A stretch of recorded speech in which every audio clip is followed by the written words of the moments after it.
Hello everyone and welcome to Cooking with Coral. I'll be your host, Coral, and today we're going to be talking about what it takes to make coral. So let's just jump right on in, shall we? Coral is very textured with a love of art, dancing, and family. She's a great delight to have on any weekend picnic. However, she's also spicy, fully loaded with sarcasm, puns, and wit.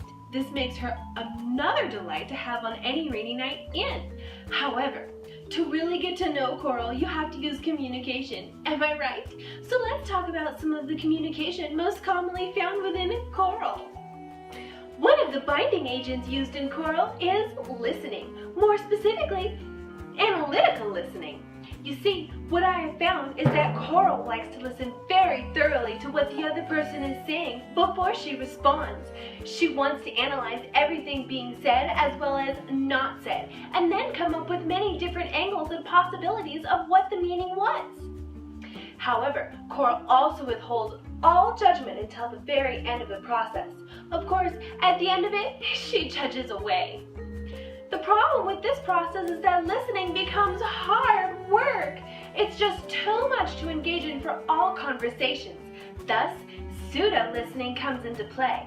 You see, if there is not any relational context between coral and whoever she's listening to, she just finds it too much to go through this whole process.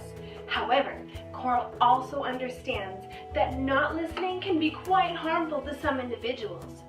So she imitates real listening. That way, they can feel heard and she doesn't feel weighted down in the end. This style of listening seems to work really well with coral's conflict management abilities. You see, analytical listening creates a space where everyone can feel heard, and it works really wonderfully with coral's use of responsibility language. She works really hard to speak of coral's wants and coral's needs.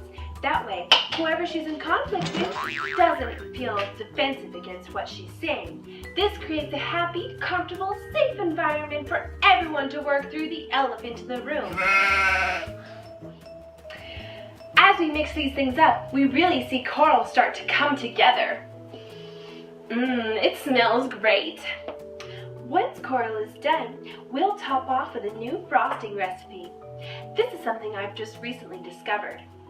I find that coral is much better with something light to balance everything going on the inside. Without this deliciously light sweet topper, coral just crumbles and falls apart. Life is simply too tense to take without the sweet things in life. There, it's done.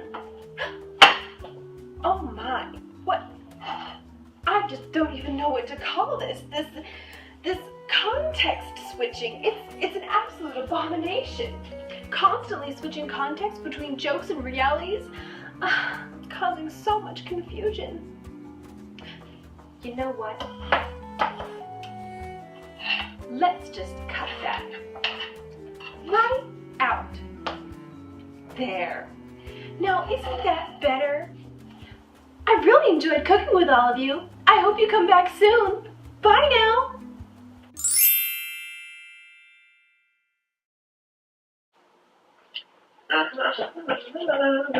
Spin around the circle.